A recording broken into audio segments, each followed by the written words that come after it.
Hurmatli o'quvchilar, navbatdagi mavzuyimiz o'simliklarning mineral oziqlanishi, ildiz bosimi va o'g'itlar haqida bo'ladi.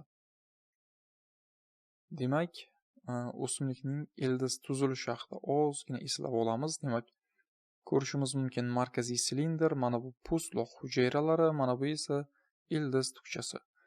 Aynan suv va mineral tuzlarni so'rish uchun mana shu ildiz tokchasi kerak bo'ladi. Suv va mineral tuzlarning so'rilishi bir qancha ketma-ket keladigan bosqichni o'z ichiga oladi. Birinchi bosqich albatta suv va mineral tuzlarning ildiz tokchalariga o'tishi bilan boshlanadi. Undan keyin esa demak suv va mineral tuzlar yonma-yon joylashgan po'stloq hujayralari orqali ildizning markaziy qismiga tomon harakatlana boshlaydi. Aynan o'sha markaziy qismga tomon harakatlanib borish ikki xil ko'rinishda ekanligini ko'rishimiz mumkin. Birinchisi mana bu hujayralar ichidan o'tib boradi, ya'ni sitoplazma orqali. Ikkinchi usulda esa po'stloq hujayralarning yonidan, ya'ni hujayra ichiga kirmasdan borishi kuzatiladi. Ana endi mana bu uchinchi bosqichda ildizning o'rta qismiga, ya'ni o'tkazuvchi qismiga yetib keladi suv va undan keyin esa o'simlikning yer ustki qismiga ko'tariladi. Shu tariqa tuproqdagi suv va mineral tuzlar so'riladi va o'simlikning yer ustki qismiga yetkazib beriladi. Ana endi mana shu suv va mineral tuzlarning so'rilishida ildiz bosimi muhim ahamiyatga ega. Ildiz bosimining hisobigagina suv va mineral tuzlar so'riladi. Kitobimizda misollar keltirilgan, ya'ni ildiz yantoqning ildiz bo'g'zidan kesib tashlaganimizda suv tomchilari tomishi yoki o'sha erta bahorda shira harakati boshlangan vaqtda tok o'simlikni kesib tashlasak ham suv tomchilari tomishini ko'rishimiz mumkin deyilgan. Aynan mana shu jarayonlarning sodir bo'lishining asosida ildiz bosimi yotadi. Endi ozgina o'g'itlar haqida to'xtalib o'tsak, mana azot, fosfor, kaliylar ko'rsatilyapti. Nima uchun o'simlikka o'g'it solishimiz kerak? O'simlikning yaxshi o'sishi, mo'l hosil berishi va uzoq yil yashashi uchun tuproqqa o'g'it solishimiz kerak. Tamom. Demak, o'g'itlar ikki xil bo'lyapti: organik va mineral o'g'it. Organik o'g'itga go'ng kiryapti, mineral o'g'itga esa azotli, fosforli va kaliyli o'g'itlar kiryapti. Qachon azotli o'g'itni solamiz? O'simliklarning o'sishini tezlashtirish uchun. Ya'ni azotli o'g'itning ahamiyati o'simlik o'sishini tezlashtiradi. Fosfor va kaliyli o'g'itlar esa mo'l hosil to'planishiga va uning tez pishib yetilishiga yordam beradi. Mana shu bugungi qisqagina mavzuyimiz haqida edi.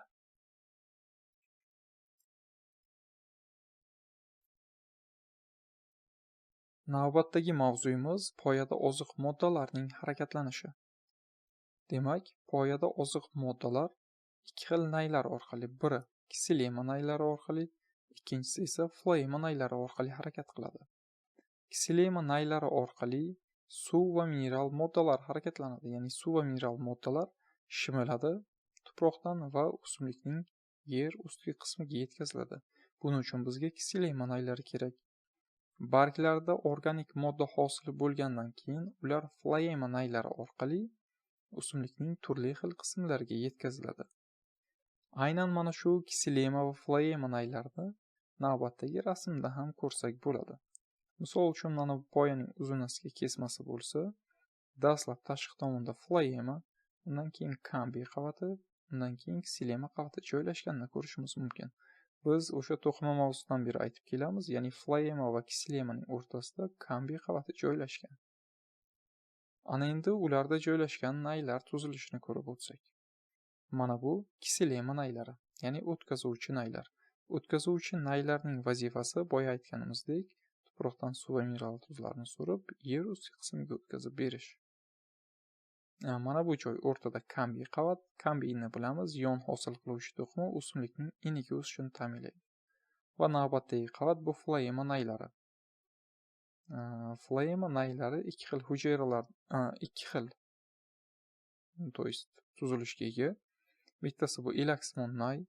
Elaksimon nay bu hujayra emas, bu nay. lekin tirik deymiz. Bunda organik moddalar harakat qiladi. Ularning yonida yo'ldosh hujayralari bo'lib, ular yadroga ega va elaksmon naydagi harakatni boshqarib turadi. Biz hozir aytdikki, kiselema nayi orqali suv va mineral tuz harakatlanadi dedik. Aynan mana shu kiselema naylari orqali suv va mineral tuzlarning harakatlanishini quyidagi tajribada ko'rishimiz mumkin. Mana bu yerda poyaning uzunasiga va ko'ndalangiga kesmasi bor. Mana bo'ylamasiga bu ko'ndalangi kesmasi. Aynan biz ko'rib turayotgan oq joyi bu kiselema qavati, ya'ni yog'ochlik. Biz aynan mana shu hozir kesmada ko'ryapmiz, toza turibdi. Rangli bo'yoqqa solib qo'ysak, o'sha novdani bo'yoqli suvga soldik. 2-3 soat o'tgandan keyin bo'yoqli suvdan olib, uni yana bo'ylamasiga va ko'ndalangiga kesganimizda aynan mana shu yog'ochlik qavati bo'yalganini ko'rishimiz mumkin. Nima uchun bu qavat bo'yaldi? Sabab aynan mana shu yog'ochlik qavati orqali suv va mineral tuzlar harakatlanadi. Shu sababli ham biz bo'yoqli suvga novdani solgan paytimizda faqatgina mana shu yog'ochlik qavatigina bo'yaldi. Bu degani aynan mana shu yog'ochlik, ya'ni kiselema qavati orqali suv va mineral tuzlar harakatlanishini bildiradi. Tajriba menimcha hammaga tushunarli. 6-klass programmasidagi tajriba bu. Endi organik moddalarning floema orqali harakatlanishini ko'rsatuvchi tajribani ko'rsak. Mana bu yerda bizda ma'lum bir novda kesib olinyapti va shtativ ichiga suv solib qo'yilyapti. Halqa shaklida novda kesib olingan. Po'stloq qavati to'liq kesib olingan, kambiylar kesib olingan, faqatgina yog'ochlik qolganini ko'rishimiz mumkin. Po'stloq to'liq batamom kesib olingan. Ana endi 2 hafta o'tgandan keyin mana shu yerga shtativchaga ichiga suv qo'yib, chiroyli qilib qo'ydik. 2 haftadan keyin ko'rishimiz mumkinki, boyagi kesilgan joyning yuqori qismida qo'shimcha ildizlar hosil bo'ladi. Demak, mana bu kesilgan joyning, kesmaning yuqori qismi, mana bular qo'shimcha ildizlar, mana bu boyagi yog'ochlik. Boya mana bu yoqda kesgan vaqtimizda faqat yog'ochlik bor edi. Nima uchun? Bu tajriba orqali biz floemada organik modda harakatini tushuntirib bera olamiz. Sababi mana bu yerda kesilgandan keyin yog'ochlik orqali suv yuqoriga boravergan. Yog'ochlik orqali suv mineral tuzlar harakatlanishini biz bildik.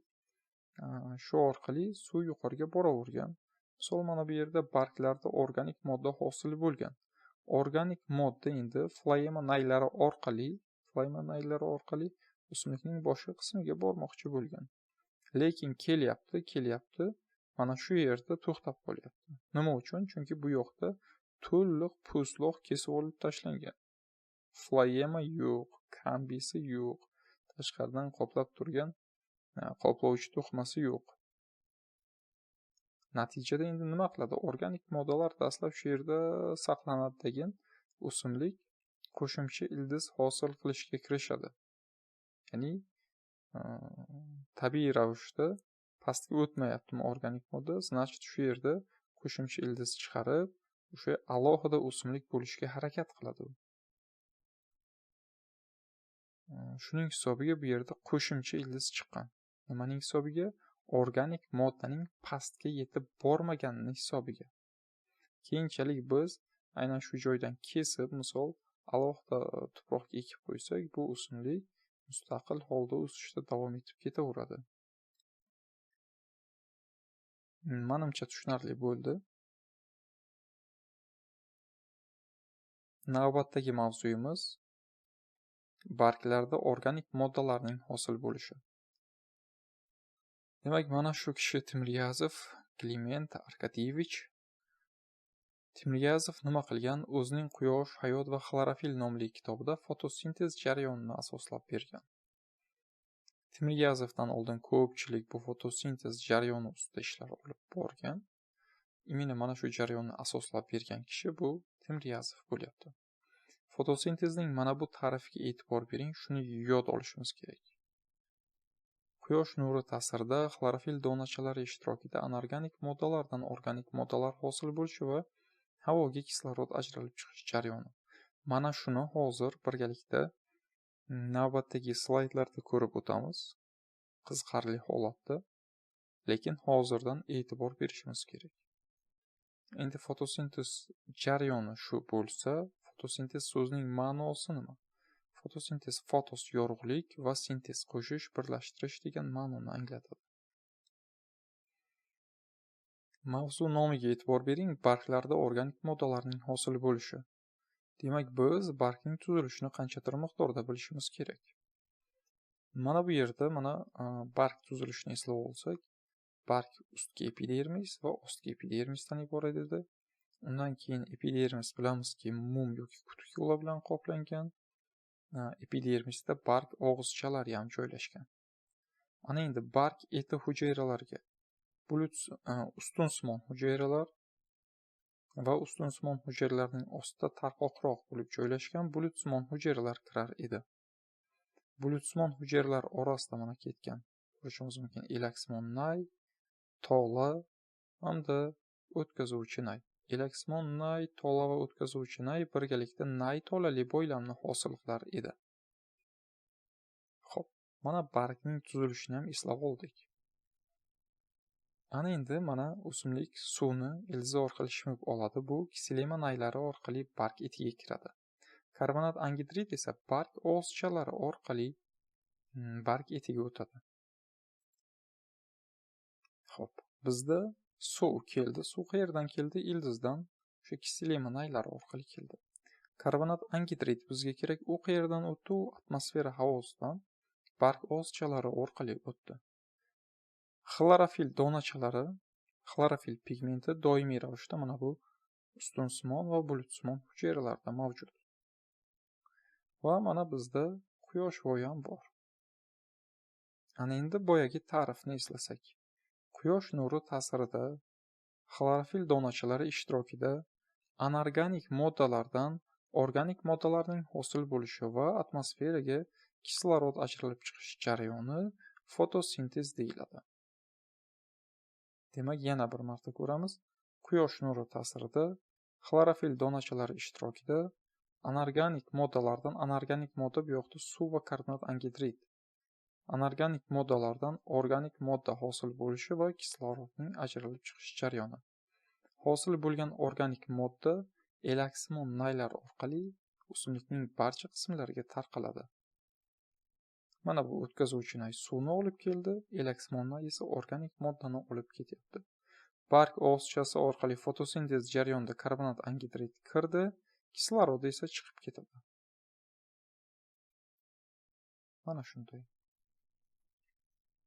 Endi nafas olish va fotosintezning o'zaro farqlarini ko'rib o'tsak. Birinchisi, nafas olish jarayoni barcha tirik hujayrada amalga oshadi. Fotosintez esa xlorofil pigmentiga ega hujayralardagina amalga oshadi. Navbatdagisi, nafas olish jarayonida organik modda parchalanadi. Fotosintezda esa organik moddalar hosil bo'ladi. Nafas olish sutka davomida amalga oshadi. Ya'ni kechasi ham, kunduzi ham amalga oshadi. Fotosintez esa faqat kunning yorug' qismida amalga oshadi.